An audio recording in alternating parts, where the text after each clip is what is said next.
What's going on, everybody? Welcome back to GmiasWorld Podcast. And as we wrap up week 4 of the 2019 NFL season, we have a lot of things to discuss. Number one, Andy Dalton is still a trash can, but that's not what this is about. What this is about is a game that the Steelers definitely had to win, and they went out there and they played like they had to win it. But it wasn't very, very impressive, especially for the fact that Juju Smith-Schuster was very, very just like non-existent. There's a lot of other things that were going into the game, but we're going to go ahead and just talk about the fact that the Steelers are more than likely, if I had to guess right now, it's going to be very, very tough for them to make the playoffs. I know a lot of you Steelers fans have been looking at it and trying to figure out exactly what's going on, but what's going on is Antonio Brown, Le'Veon Bell, these guys were very, very key parts to the team, regardless of how toxic they may have come off. I was saying that even when he first did the Facebook Live, if you go all the way back for my podcast and you search it on iTunes, the day after he did that Facebook Live, I said Antonio Brown had to go, but I told you guys it would hurt because he's such a talented receiver. You have to pay attention to him. So with that being the situation, it's a very, very, interesting thing that goes on with it. I definitely don't know what the outcome is going to be as far as what happens going forward, because obviously you got Mason Rudolph out there, Ben Roethlisberger, he's out for the season. You can definitely see that it's going to be a lack, but even with everything else that's going on, it's really no excuse for the Steelers to not have, beaten the Bengals the way that they did. You know what I'm saying? So it was that part right there. If you bet, everybody knew the Steelers had to win the game.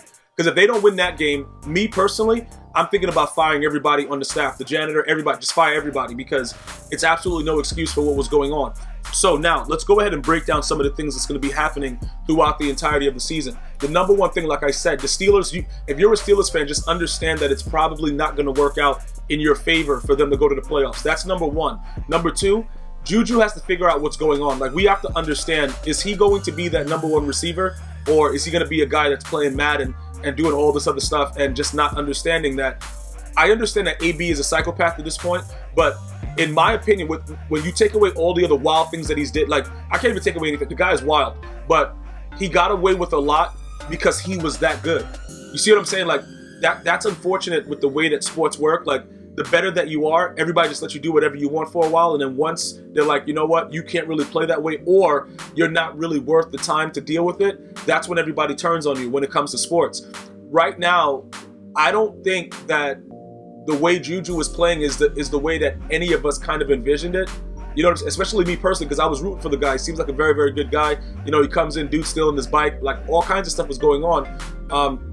We have to figure it out. And like I said, it is a new quarterback in there. Maybe if Big Ben was out there still, but even when Big Ben was there before he got injured, it wasn't like Schuster was lighting it up for that little bit of time that Ben played.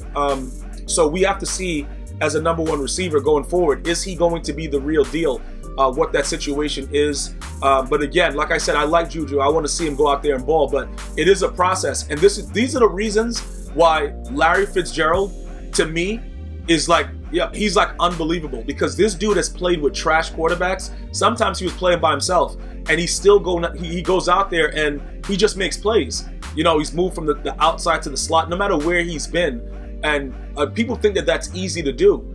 It's a very, very difficult adjustment to do, to move from slot to outside to slot, to play outside the numbers. These are very, very difficult things to do. And these big body receivers, Mike Evans, even like a Keenan Allen, these guys are out there, against the top corners making plays. This is not easy to do. And I think that that's something that, Juju Smith-Schuster is learning right now.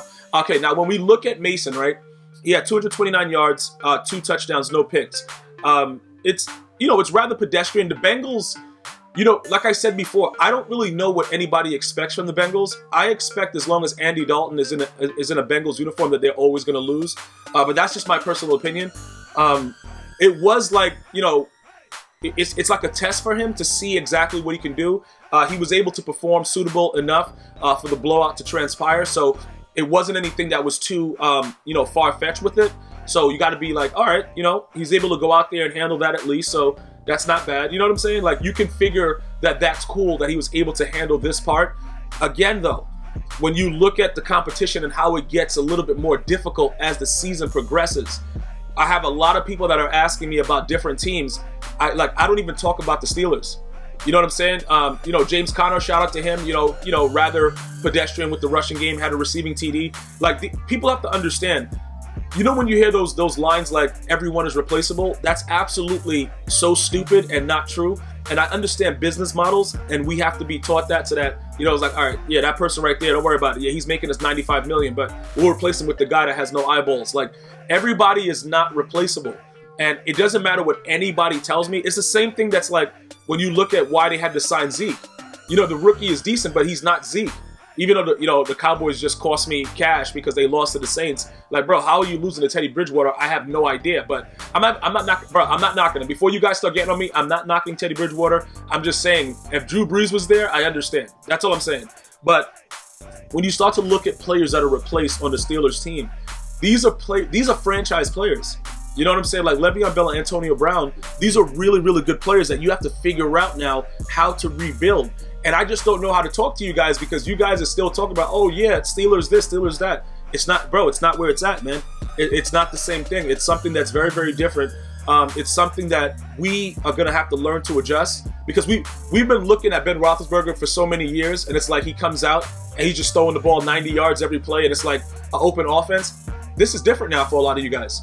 You see what I'm saying? Like, this is very, very different. So the way that they're going to win is going to be absolutely, completely, not what we're used to. Especially if Juju keeps going out there not doing anything. But listen, let me just say this again, right? I like Juju. I want him to do well. But that doesn't mean that I'm going to be like, yeah, he gets a pass. He can't. You know what I'm saying? Like, you were the guy that was, posting pictures with you and AB, you in front of AB, getting AB riled up. If you guys remember, after he posted that picture where, like Antonio Brown, Juju Smith posted that picture, the picture where, he was behind him, Antonio Brown, and Antonio Brown took offense to it, and then that started like the whole crazy stuff of like the internet rage and stuff with AB as far as that goes. That is crazy and disrespectful. And I know some of you guys just look at the picture and you were like, oh, all right, it's just a picture. No, it's not. It's showing him transcending AB if you just look at it, because it's always something, it's always another meaning inside of it. And many of us don't really look at the meaning. And I know a lot of us think that AB is out of his mind, but I can understand his rage with that, because AB understands how difficult it is and how difficult it was to get to the point that he got to.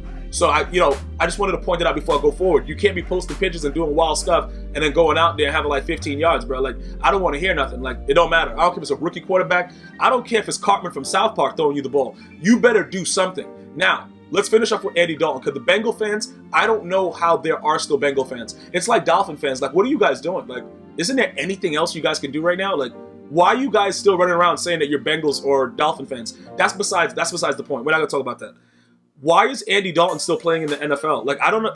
Bro, these guys, like Case Keenum, like, these dudes are running around being absolutely terrible at their jobs and just getting away with it. It's like meteorologists. Like, they'll be like, yo, it's going to be a downpour. It's going to be, like, crazy. Like, the Lord is sending out frogs, and then it's sunny. And nobody says anything to him. They're like, all right, here goes your check.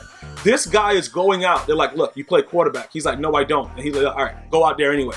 That's pretty much the conversation that they have with Andy Dalton before he goes out. I have no idea how this man has been able to hold on to his job. But what I will say is I hope that he's charitable. Because at the end of the day, charity solves all things. You know what I'm saying? Like, I don't care how people, just don't be doing wild stuff. Don't be killing people and all that kind of craziness. But I'm saying, like, if you do certain things, you make certain mistakes, certain times you will, people will overlook stuff if you're a charitable person and you really mean it and is genuine about it. I really hope that he's a genuine person and he gives to charities, children's charities, different type of things to help the world, because he's one of the luckiest men in the world. And he has to recognize that, because this dude is god awful. All right. So pretty much for the Bengal fans, I don't really see any hope. All right. So let's just call it what it is. This guy right here, he's running around as the luckiest person to ever step foot on a football field. And I love it, as long as he's a charitable person and he gives to causes, man, that helps the world. Children, specifically for me, I'm good with it. I'll go to a game and watch him if he's that kind of guy. You know what I'm saying? But I still know in my heart he's a trash can player, and he has to know that. And that's the beautiful thing about watching football and just analyzing what these guys do. I don't know. But God bless him and his family, because he's a very fortunate man.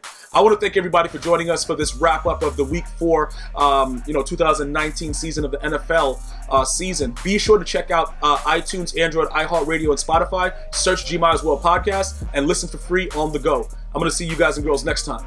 One love, y'all.